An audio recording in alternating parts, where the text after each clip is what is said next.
Hello दोस्तों, आपके अपने यूट्यूब चैनल सहज मैथ्स स्टडी में आप सभी का स्वागत है। आज हम सीखेंगे भिन्न का गुणा करना, जो हमने लिया है बहुत ही बेसिक से। इसका गुणा कैसे करेंगे, दोनों भिन्न संख्याएं होंगी तो हम कैसे गुणा करेंगे। उसके बाद हमने लिया है 3 जब संख्याएं दी गई होंगी तब कैसे गुणा करेंगे। ये सभी हमने लिया है 4 क्वेश्चन, तो एक एक करके समझते हैं। तो पहला दिया गया है 5/12 गुणे 60 दिया है। 5/12 गुणे 60 पहला दिया गया है। तो इसके लिए हमको क्या करना होगा, इसमें हमको पहाड़ा पढ़ना होता है, काटना होता है। जो जिससे कट रहा होता है काट देते हैं। जैसे यहाँ पे दिया है 12 और यहाँ है 60, तो अगर हम 12 का पहाड़ा पढ़ते हैं तो 60 आएगा। और ये बात हमको पता होना चाहिए कि जो गुणे में इस तरफ लिखा हो या इसके इस तरफ लिखा हो, दाईं ओर या बाईं ओर, चाहे जिस तरफ लिखा हो, अगर ऐसा अंक लिखा हो तो उसको हम ऐसे लिख सकते हैं। जैसे 5 गुणे, ये ऊपर का ही भाग होता है, इसको हम नीचे नहीं लिख सकते हैं, ये ऊपर का भाग होता है, इसको हम ऐसे लिख सकते हैं 5 गुणे 60 और बटे में 12। अब यहाँ पर ये हम पहाड़ा पढ़ेंगे, अगर कट रहा है तो काट देंगे। तो जैसे यहाँ हम 12 का पहाड़ा पढ़ें तो 12 के पहाड़े में ये 60 आ रहा है, तो 12 एकम 12 और 12 पंचे हो जाएगा 60, 5 बार चल रहा है।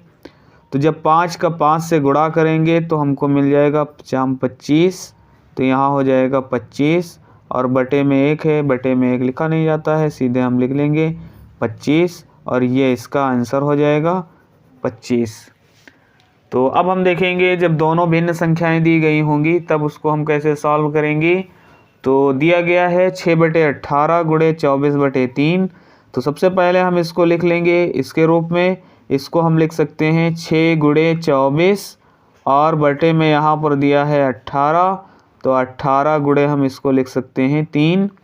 अब हम पहाड़ा पढ़ेंगे कि जिस जिस से कट रहा होगा उससे काट देंगे। तो यहाँ पर हम देखते हैं ये और ये कट रहा है, ये भी कट रहा है, तो 3 एकम 3 और 3 दूनी 6 हो जाएगा। उसके बाद यहाँ भी कट रहा है, 2 एकम 2 हो जाएगा और 2 नवा 18 हो जाएगा। फिर ये 3 से कट रहा है ये और ये, क्योंकि 3 के पहाड़े में ये भी आ रहा है और 3 के पहाड़े में 24 भी आ रहा है। तो 3 का 3 बार पहाड़ा चलेगा तो 3 त्रिका 9 हो जाएगा और 3 अठे यहाँ पर हो जाएगा 24। तो ऊपर हमको मिल जाता है यहाँ पर 8 और यहाँ दिया गया है 1, तो 8 एकम 8 ही रहेगा। 1 से गुणा होगा कोई फ़र्क होगा नहीं, तो 8 एकम 8 ही रहेगा। और बटे में यहाँ पर 3 गुणे 1, तो 3 का 1 से गुणा होगा तो हमको मिलेगा 3। अब यहाँ मिल गया है 8 बटे हमको 3, तो 8/3 इसमें ऊपर का जो भाग होता है हम जानते हैं ये होता है अंश, और नीचे का जो भाग होता है इसे हर कहते हैं।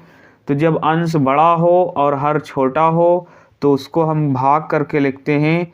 तो 8 को जब हम 3 से भाग देंगे तो ये हो जाएगा 3 दूनी 6 और बच जाएगा 2।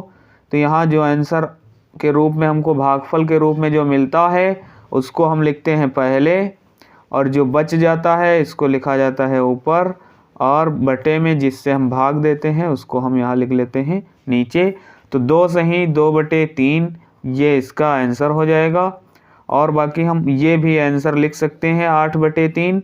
ये अगर ऐसे लिख देते हैं तो ये गलत नहीं होगा, आंसर ये भी सही होगा।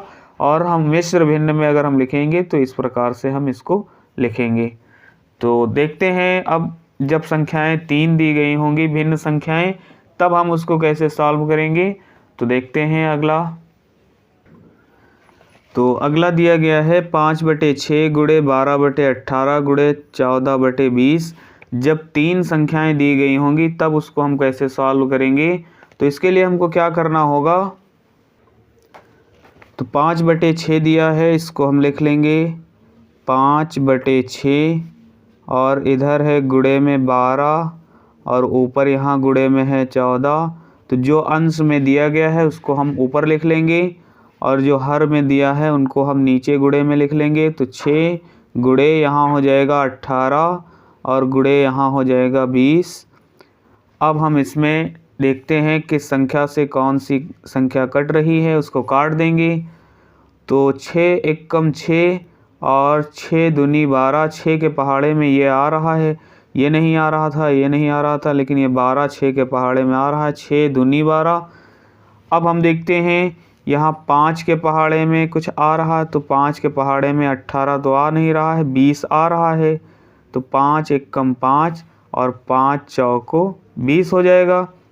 उसके बाद हम देखते हैं ये 18 बचा है, यहाँ 4 बचा है, यहाँ 2 एकम हो जाएगा 2, ये हो जाएगा 2 एकम 2 और 2 दूनी 4 हो जाएगा। उसके बाद यहाँ 2 के पहाड़े में ये आ रहा है 14, इसलिए हम 2 से पहाड़ा पढ़ेंगे और काट देंगे। 2 एकम 2 और 2 सते हो जाएगा 14। अब हम देख लेते हैं ऊपर ऊपर क्या बचा हुआ है। यहाँ 1 है, यहाँ भी 1 है और ये 7 है, तो 7 एकम 7, क्योंकि 7 का अगर 1 से गुणा होगा तो कोई फ़र्क होगा नहीं, तो 7 ही रहेगा।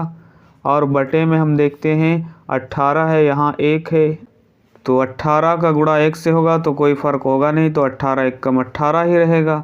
तो यहाँ 7/18 हमको मिल जाता है, तो ये 7/18 ये इसका आंसर हो जाएगा। अब हम देखेंगे अगला, बराबर यहाँ पे दिया है 8/10, तो 8 फिर गुणे ये लिख सकते हैं 12 और बटे में यहाँ पर ये जो 6 दिया है ये ऊपर का ही हिस्सा होता है, ऊपर का ही भाग होता है, अंश में ही है ये, तो गुणे में इसको हम लिख लेंगे 6 और यहाँ है बटे में 10 और गुणे ये हो जाएगा 30। अब यहाँ हम पहाड़ा पढ़ेंगे, तो अगर हम 6 का पहाड़ा पढ़ते हैं तो 6 एकम 6 और 6 पंचे हो जाता है 30। फिर यहाँ पर है 10, तो 2 चौको 8 हो जाएगा, 2 पंची 10 हो जाएगा। फिर यहाँ पर ऊपर 12 और 4 है, तो 12 और 4 का जब गुणा करेंगे तो 12 चौक 48 मिलेगा हमको। और यहाँ पर बटे में हमको मिल जाता है 5 गुणे 5, तो 25 मिल जाएगा। तो यहाँ पर ऊपर मिल गया है 48 और बटे में मिल गया है 25। अब ये इसमें कोई संख्या कट नहीं रही है, इसलिए अंश में ज़्यादा है और हर में कम है, इसलिए हमको क्या करना होगा, इसको भाग करके लिखना होगा। तो जब हम इसको भाग देंगे 48 को 25 से, तो 25 दूना तो 50 होता है, लेकिन 2 बार चलेगा नहीं, तो 1 बार चलाएंगे, 25 एकम 25 हो जाएगा। और 8 से जब 5 घटाएंगे तो 3 मिलेगा और 4 से 2 घटाएंगे तो 2 मिलेगा। तो 1 यहाँ पूरा पूरा हमको आंसर मिल जाता है, 1 ये भागफल में, और 23 जो बच गया है इसको लिखा जाता है ऊपर, और जिससे भाग दिया जाता है उसको लिखा जाता है नीचे। इसका आंसर हो जाएगा। और बाकी हम ये भी इसका आंसर लिख सकते हैं, ये गलत नहीं होगा। तो दोस्तों इस प्रकार से हम गुणा को हल करते हैं। अगर वीडियो समझ में आया है, अच्छा लगा हो, तो वीडियो को लाइक करिए और ज़्यादा से ज़्यादा शेयर करिए, और चैनल पर नए हैं तो चैनल को सब्सक्राइब ज़रूर करें। मिलते हैं अगली वीडियो में, तब तक के लिए बाय बाय।